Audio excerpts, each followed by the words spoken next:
at the very least, I think they need to have some direction and some progress forward. And if that doesn't happen in the next year or so, you're playing with fire with some of those young guys.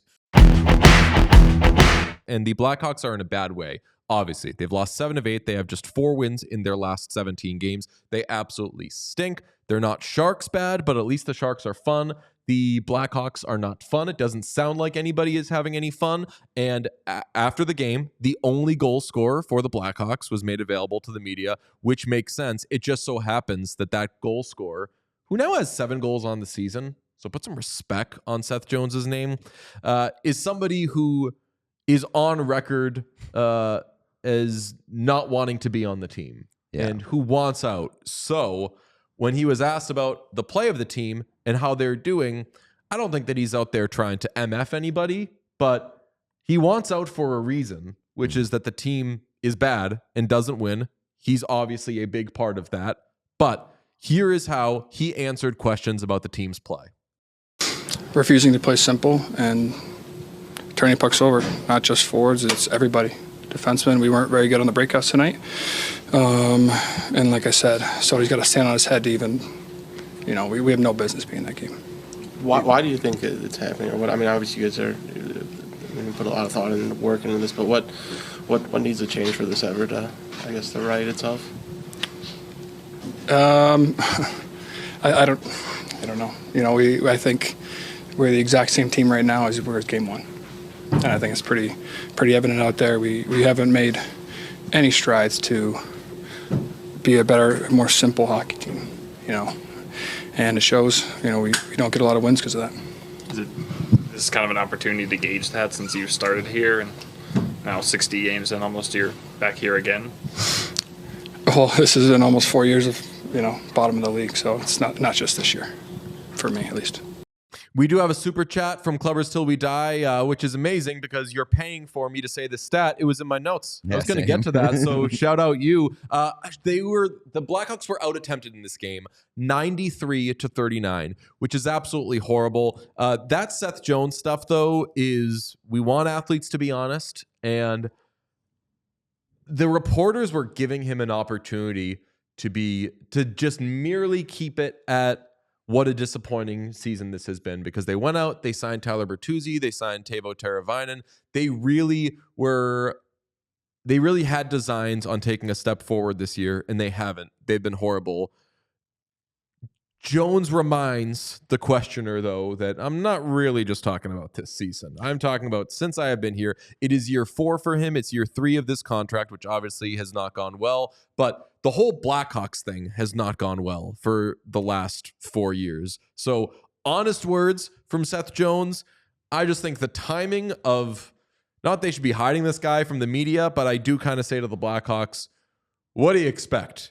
He said on the record, I want to win. That's not happening here. Mista, get me out of here. Yeah, I don't have a problem with anything that he's saying because, it's most of it's probably true. But this is coming from a guy who already has one foot out the door, and that's kind of the problem that I have with it. Because if you're in that room and you're hearing that from a guy, you want it to come from a guy who you feel like is in the fight with you. And I just, Seth Jones, at this point, you kind of have to question whether what he's saying is selfishly motivated, like to accelerate a trade, get himself out of there, or whether it's just because, I'm not going to be here, so fuck all these guys, fuck all this shit. I'm done. I'm so sick of it. Or if it's genuinely meant to say, shit needs to change around here, and if I am going to stay, then somebody's got to start speaking up. But given the timing of it all, for him to wait until after he puts in his official trade request through the media, it just it doesn't really, I don't want to say it rubs me the wrong way, but it's, you question the intentions of it, and you question how much it's actually going to mean to anybody within that organization. Yeah, I don't think he expects this to yield any positive turn for the Blackhawks, because I want to say, I don't want to say better leaders than him than have tried, but Nick Foligno has tried everything. And the guys that are there have tried everything. You saw Taylor Hall crying after the Winter Classic. They all want it bad. And I do believe that Seth Jones has been one of the people who have wanted it bad. I think that clearly he's reached a point where he's like, this isn't going to change. And he's probably thinking about next year, the year after. He's 30 years old, a very old 30, because he came into the league young and he plays an absolute ton of minutes. So I understand why his head is where it is, but I agree with you that this was probably more of a message to Kyle Davidson than it was to his teammates. Because he said to, I believe it was Ben Pope, right? That I think it was Ben Pope, that like, we're talking about the money thing. I know that's what kind of makes it tough, but we're trying to figure that out. This might be him saying to Kyle Davidson, figure it out quicker, because I'm not going to, nobody can improve this situation, but I don't know. I could help make it a little worse. Having somebody, a big money player, a popular guy there, not being too happy. Yeah, it's just, I also think that it has some, we're all looking for the guy who did this energy to it too, where like, yeah, he's not throwing anybody under the bus, but he's saying like, he may not throw the players individually under the bus, but like he is saying they're not playing a simplified game. They're playing kind of stupid and trying to do too much. But like he's a big part of that. And he's a guy making $9.5 million. He's a veteran who's supposed to be kind of leading by example and being like a vocal leader on that team. And you haven't seen it until now. And again, his trade request is already in. So like you just would have liked to see it a little bit earlier, and you'd like to see a little bit more, I guess, accountability from his end before you had to question whether he was doing any of this just to get out of town. Since in the last 5 games, do you know who leads the Blackhawks in goal, or the last 6 games, I should say? You know who leads the Blackhawks in goals? Is it Seth Jones? No, but it's very close. It's Ryan Donato. Okay. Or I should say, yeah, it is 5 games. Seth Jones has 2 goals. One behind Ryan Donato, who leads the team with 3. So Craig Smith also has 2 goals. The fuck is happening? Yeah, what in is happening Chicago? with it? I do have to mention 93 shot attempts for the Utah Hockey Club last night. On the other end, Connor Bedard had 0 shot attempts in that game. Connor Bedard had 0 shot attempts, but to do a little bit of hit chat, did you see the Mikhail Sergachev? Oh, no. Oh, I mean, no one's a bigger... There it is right there. Sergachev jersey. Paid my hard-earned money for it. I love Mikhail Sergachev. On the very same play, he high-sticked Bedard in like the chin-ish area, we can say, Sean? I don't think he actually high-sticked him, but he got his stick up pretty close to his face. So something that could have been called, but whatever. If you're going to, it would have been the wrong call if they had called it in that, but the boarding would have certainly been the wrong call. And then throws him into the boards head first. Connor Murphy comes over and is like, "Hey, what do you think you're doing here?" And just kind of pins him. The only penalty called was on Connor Murphy. Yikes! It was yikes, not good. It was pretty bad. Like we often think that Connor Bedard finds himself in fuck this shit moments.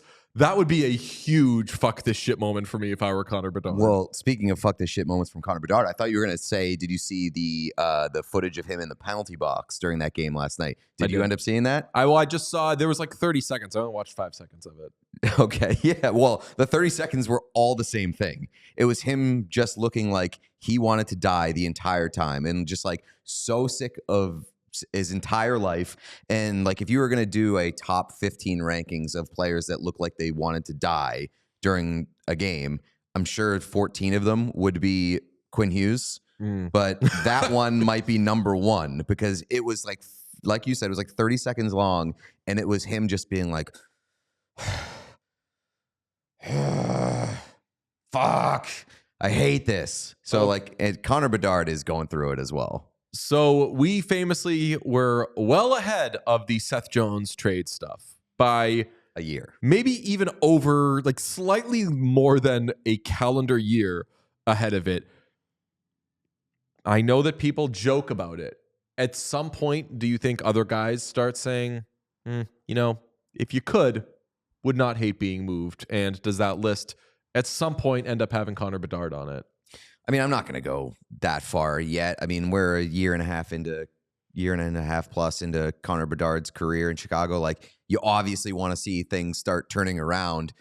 But At the very least, I think they need to have some direction and some progress forward. And if that doesn't happen in the next year or so, you're playing with fire with some of those young guys who you want to be part of your future, whether it's Alex Vlasic, whether it's Connor Bedard. Like, we've heard Vlasic be very outspoken about how frustrating the experience is in Chicago, and not so much from Bedard because he doesn't speak as freely and as candidly as Vlasic does, but he's thinking all the same things.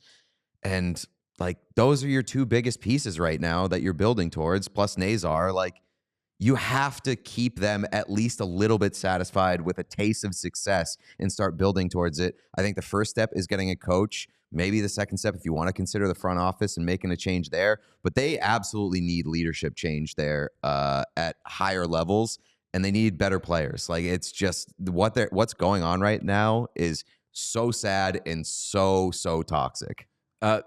Mitch Marner, we've talked about for them. Mikko Rantanen reportedly has been offered a deal by Carolina that is in the $13 to $14 million a year range. I think if you're Chicago, you tried to get one of those two in the offseason. I initially started with keeping Marner off my list because I just didn't know what the makeup and how that would all fit there.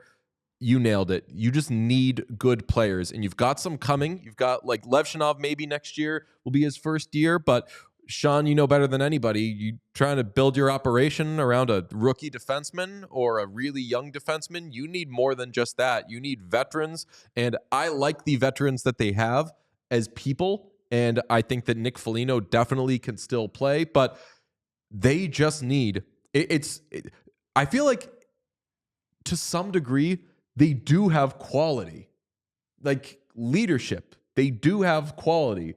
Do they have quantity? Good players. They do have quality to some degree.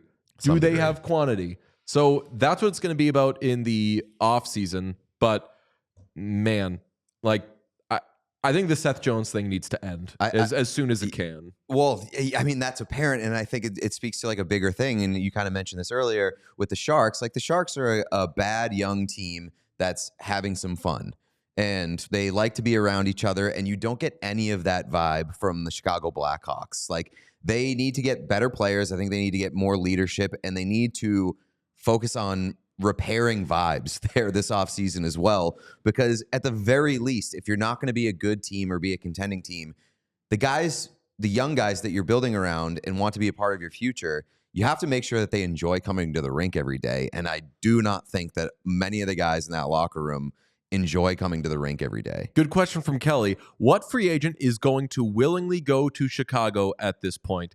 I understand the sentiment behind that, but this is very dramatic because they're big market, like big city, like they're going to have money. Yeah. They're a destination. They still are.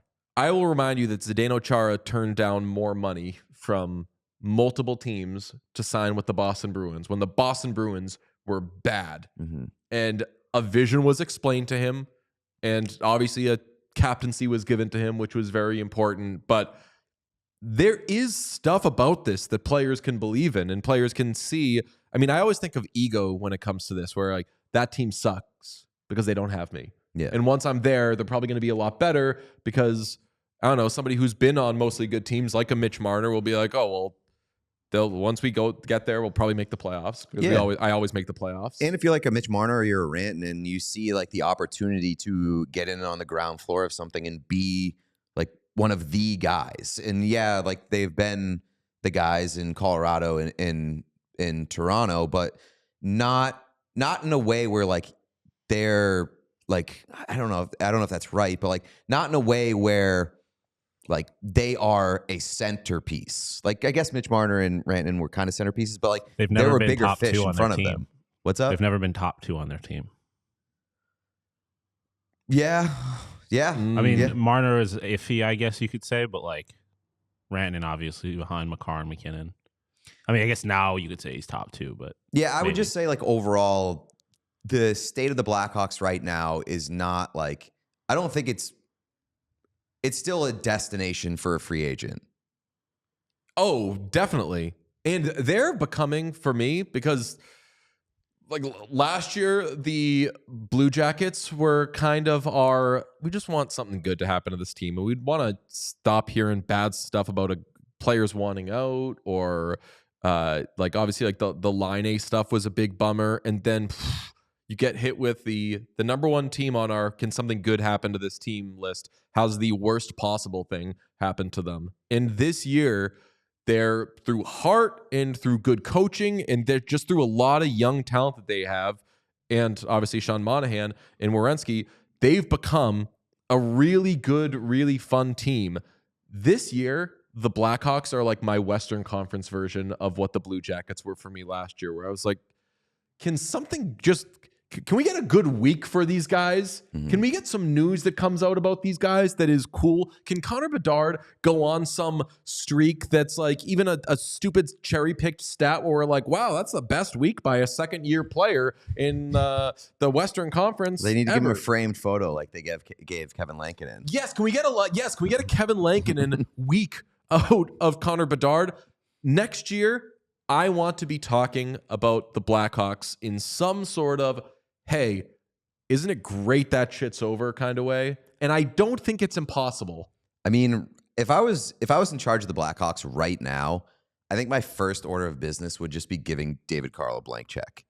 I would do it. I absolutely would do it. Same. And that's another one that you've kind of had to talk me into. I did not want David Carl I mainly didn't want him for the Sabres, but I also didn't want him for the Blackhawks. Like I wanted something that was a known commodity, even if its ceiling was much lower.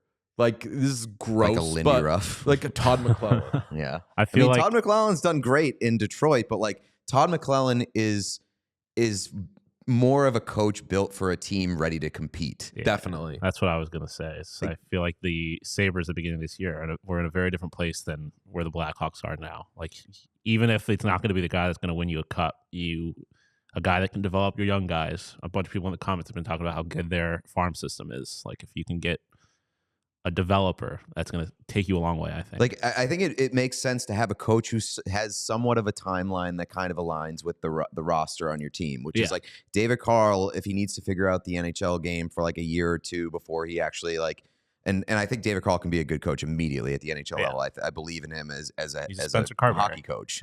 But like, if he needs any growing pains, he'll have it in Chicago. And I just think that sticking him with young players who he's proven to get the most out of, like, just throw the blank check at that guy. Yeah, I mean, so blank checks we're giving to David Carl, we all agree, and we're giving to one of those two players, Rantanen or Mitch Marner. And I feel bad for the other wings on the market because I'm sure there are good wings that are going to be available. But Toronto obviously ended up staying in Anaheim. But if you get one stud wing, and this is projecting Nazar to play as a second line center, which I don't know. They might want to still keep him at wing in his younger days. You could have like a good top six. If you have Bedard and whoever that big signing is, and then on your second line, you're doing some combination of Nazar and Bertuzzi and Teravainen, some like those are top six-ish players. And if on your first line, that also features Bedard and Rantanen or Marner, yeah, there's a bit of an identity that we can kind of glom onto. And you have young defensemen coming up. They've got money to spend. They need a coach. They need another star. Like I said, some quality is there. They just need way more quantity. Yeah, I think that you're running out of time to fuck around. Like you need to put together a respectable product on the ice, and doing so in like 6 months is not the easiest task in the world, but there's a lot of pressure on them to figure it out and turn things around. There's a lot of interesting stuff in this, but The Athletic did put out an article, an agent survey, NHL agent survey, and Chicago is tied for third on the list of most unstable and poorly run franchises, behind the Anaheim Ducks at 2 and the Buffalo Sabres as the worst run franchise. Now, how does that work? Respectfully to the Anaheim Ducks, that seems like they should be behind those two Well, teams. yeah, the Chicago's tied with San Jose, which I feel like is a little unfair to San Jose. I think that's like a little West Coast slander. Yeah, it is. There's a lot of interesting stuff. Like I won't get too far into it, but Minnesota is listed as Minnesota and Tampa are tied for the best front office to deal with, which seems like because I don't know if that's just like Minnesota will hand out money to people and pay them for years after they're not relevant. I don't know. That is interesting. I would not throw. I mean, maybe people just like Bill Guerin or something. And the best run franchises are all Sunbelt teams: Tampa, Florida, Vegas, and Dallas. I definitely see those teams being up there. We all silly like the mayor.